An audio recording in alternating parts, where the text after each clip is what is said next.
वो परमात्मा कहते हैं कि मैं रोवत हूं सृष्टि को, और ये सृष्टि रोवे मोहे, ये मुझे खोज रहे हैं।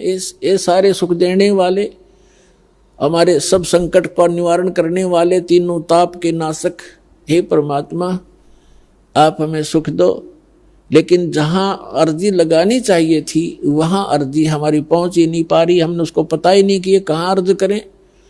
तो यहाँ परमात्मा कहते हैं आप मेरे लिए भटक रहे हो और मैं तुम्हारे लिए भटक रहा हूं। हमारे इस वियोग को, हमारे बीच में जो ये दीवार खड़ी कर दी अज्ञान की, इसको कोई समझ नहीं सकता।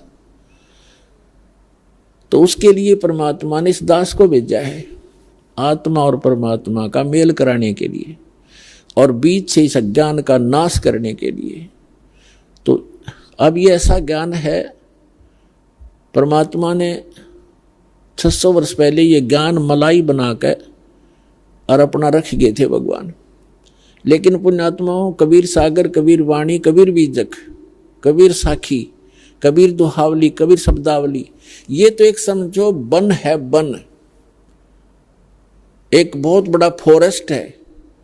और वेद क्या करता है, उस फॉरेस्ट से जो आवश्यक जड़ियां होती हैं वो चुन लेता है और उनकी जड़ी बना लेता है और फिर रोगी को खिला देता है। दो खुराकों में उस औषधि से वो स्वस्थ हो जाता है।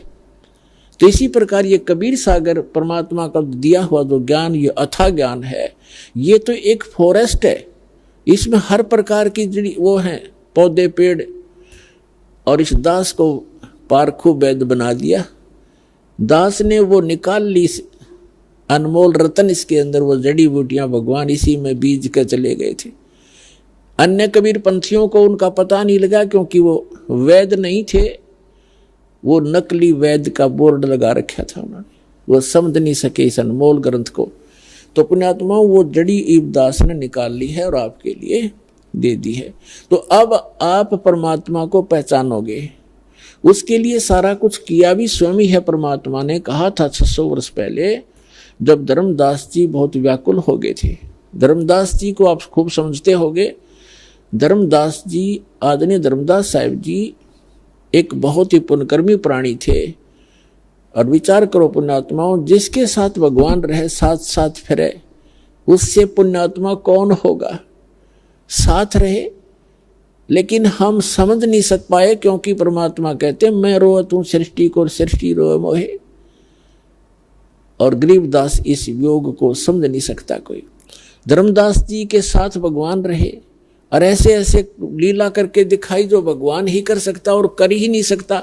और फिर भी बुद्धि काम ना करी, धर्मदास जी की आंखों देख भी आ कि वहां से सचमुच ये परमात्मा है, हमारे ऊपर इतना प्रेशर है, उसके बाद भी मोहवश इतना अंधा हो गया। जब परमात्मा ने कहा कि धर्मदास मेरी लाख दुहाई, धर्मदास मेरी लाख दुहाई, ये मूल ज्ञान कई बार न जाई। जो मैंने तुझे ज्ञान, मूल ज्ञान दिया है, वास्तविक ज्ञान दिया है, इसका अभी कहीं चर्चा ना करना। और फिर कहा कि धर्मदास मेरी लाख दुहाई, ये सार शब्द कई बार न जाई। सार शब्द बार जो पढ़ी बिचली पीढ़ी हंस नी तरही।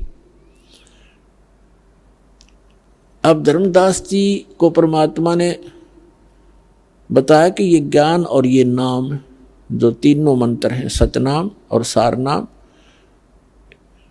ये 3 मंत्र का एक जाप बन जाता है। ये आप किसी को नहीं बताना, खुद मंत्र जाप कर ले और इससे मोक्ष होगा। इसके बगैर मोक्ष नहीं हो सकता प्राणी का, अधिकारी संत से प्राप्त लेना पड़ेगा। अपने आत्माओं, जब धर्मदास जी ने ये भी देख लिया कि समर्थ है ये तेरे साथ खड़ा, सतलोक में भी देख आए, वापस आ लिए, फिर भी उसके मन में मोह इतना छा गया, रोन लग गया बैठ के। परमात्मा ने कहा क्यों मायूस हो गया भाई भगत। तब वो क्या कहता है कि भगवान आपने स्पष्ट कर दिया कि इन मंत्रों के बगैर मोक्ष नहीं। ये जो मंत्र आप बता रहे हो, सतनाम और ये सारनाम, ये 3 मंत्र का जाप है, इसके बगैर मोक्ष नहीं। और ये मेरे बच्चे, आपने मेरे को 42 पीढ़ी का जो है ना वरदान दे दिया, 42 पीढ़ी मेरा वंश चलेगा, तो मेरे बच्चे पार कैसे होंगे। यूं कहकर रोने लग गया। तब परमात्मा ने कहा कि धर्मदास तू अंधा मत हो, यदि ये ज्ञान और ये नाम आपने इनको बता दिया, आने वाले समय में तेरे इस पंथ में तेरे वंशजों को काल ठगेगा और इनको भ्रमित कर लेगा, अपने दूत भेजेगा, उन दूतों को ये हाथ लग गए मूल मंत्र तो बिचली पीढ़ी मैं सबको पार करूंगा विश्व को, तो ये पार नहीं हो पाओगे भाई, मेरा मिशन खराब हो जाएगा, मेरा सारा दाव नष्ट हो जाएगा जो मैं लगाना चाहता हूं। तो धर्मदास मेरी लाख दुहाई, और ये सार शब्द की तो बाहर ना जाई।